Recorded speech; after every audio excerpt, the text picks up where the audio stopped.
Hi guys, we're back with another interesting subject. Let's get started. What's your love language? It's a question that's been buzzing around for years, but do you really know the answer? More importantly, do you know which love languages work best together? Buckle up because we're about to dive deep into the world of love languages and uncover the mystery of it. Let's start with the basics. Love languages are the ways we express and receive love.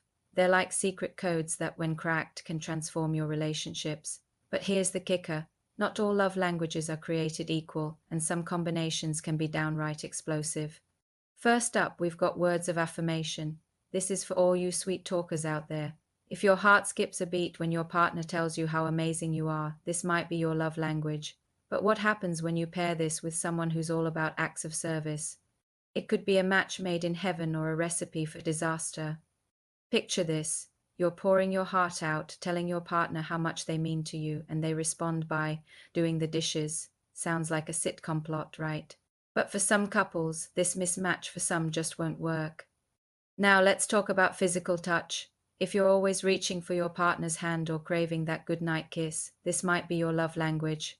But what if your partner's love language is quality time? You might find yourself in a constant tug of war between cuddling on the couch and going out for adventures. Speaking of quality time, this love language is all about undivided attention, Netflix and chill, more like deep conversations and shared experiences.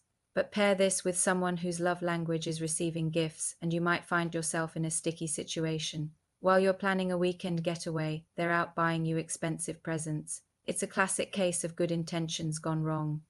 And let's not forget about acts of service. If you feel most loved when your partner takes care of the little things, like filling up your gas tank or making your coffee just the way you like it, this is probably your love language. But what happens when you're with someone who values words of affirmation? You might find yourself doing all the chores while they're writing you love poems. Romantic. Maybe. Frustrating. Definitely. Last but not least, we have receiving gifts. If you light up when your partner surprises you with a thoughtful present, this could be your love language. But pair this with someone who's all about physical touch, and you might end up with a drawer full of unopened gifts and a partner who feels unloved. Now you might be thinking, okay, but which love languages actually work well together? Great question. The truth is, any combination can work if there's understanding and effort from both sides, but some pairings do tend to have a smoother ride. For example, words of affirmation and quality time often go hand in hand. Imagine spending uninterrupted time together, sharing your deepest thoughts and feelings. It's like a love language dream team. Acts of service and receiving gifts can also make a great pair. Both involve tangible expressions of love, whether it's through actions or objects. It's all about showing you care in concrete ways. Physical touch and quality time can create a beautiful harmony. Picture cuddling up for a movie night or holding hands during a long walk. It's the perfect blend of closeness and connection. But here's the real deal you can't afford to ignore: communication. No matter what your love language is, if you can't talk about it with your partner, you're in for a bumpy ride. It's not just about knowing your own love language, but understanding and appreciating your partner's as well. So, how do you figure out your love language?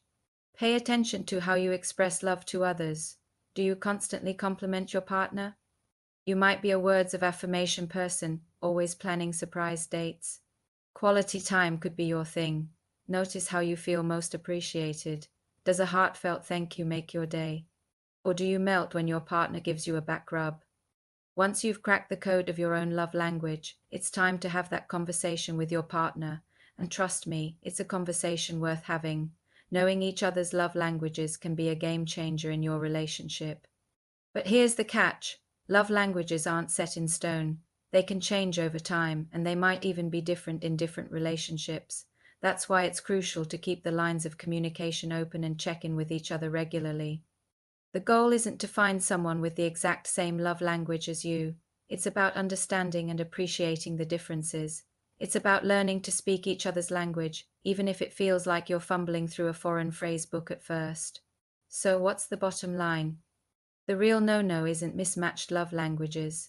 It's the unwillingness to learn and adapt. It's the refusal to step out of your comfort zone and try speaking your partner's language. In the end, love isn't about grand gestures or perfect compatibility. It's about the small, everyday efforts to understand and appreciate each other. It's about finding ways to express love that resonate with your partner, even if they're different from your own preferences. So, whether you're a words of affirmation guru, a physical touch enthusiast, or a quality time aficionado, remember this. The most important love language is the language of understanding. It's about listening, learning, and growing together. Don't let mismatched love languages be a non starter in your relationship. Instead, see them as an opportunity to expand your emotional vocabulary. Who knows? You might discover new ways of giving and receiving love that you never even knew existed. So, what's yours? More importantly, are you ready to learn someone else's? Because that, my friends, is where the real magic happens. That's where you find the kind of love that lasts, the kind that grows stronger with every word, touch, gift, act of service, and moment of quality time. Don't ignore the importance of this in your relationships. Embrace them, explore them, and use them to create deeper, more meaningful connections. After all, love is a language worth learning, no matter how many dialects it might have. I hope you found this interesting, and once more, thanks for being here. Until next time, please like and subscribe if you found it helpful, it would be appreciated.